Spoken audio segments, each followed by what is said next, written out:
जरूर, यहाँ भगवान शिव और माता पार्वती के विवाह की कथा है। कथा। प्राचीन काल में हिमालय पर्वत के राजा हिमवान और उनकी पत्नी मैनावती की पुत्री के रूप में माता पार्वती ने जन्म लिया।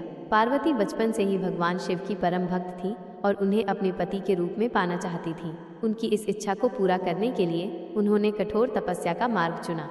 पार्वती की तपस्या इतनी कठिन थी कि देवताओं को भी चिंता होने लगी। उन्होंने भगवान शिव से पार्वती की प्रार्थना स्वीकार करने का अनुरोध किया।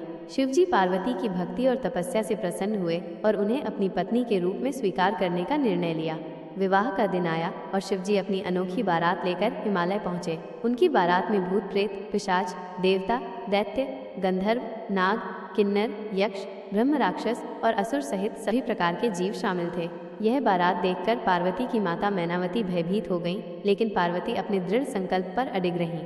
ब्रह्मा जी की उपस्थिति में शिव पार्वती का विवाह संपन्न हुआ। देवताओं ने शिव जी का श्रृंगार किया और उनका दिव्य रूप देखकर सभी मोहित हो गए। विवाह के बाद शिव और पार्वती कैलाश पर्वत पर रहने लगे, जहां उनका प्रेम और आनंद में जीवन शुरू हुआ।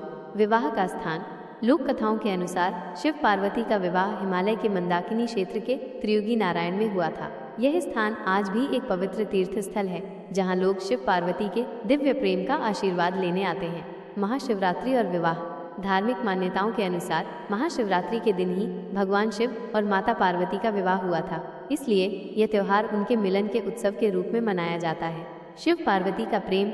शिव और पार्वती का प्रेम अटूट और दिव्य है। वे एक दूसरे के पूरक हैं और उनका संबंध प्रेम, भक्ति और समर्पण का प्रतीक है। शिव और पार्वती की कथा हमें सिखाती है कि सच्चा प्रेम सभी बाधाओं को पार कर सकता है और अंततः विजय प्राप्त करता है। इस प्रकार शिव पार्वती का विवाह एक पवित्र और दिव्य घटना है, जो हमें प्रेम और भक्ति के महत्व के बारे में सिखाती है।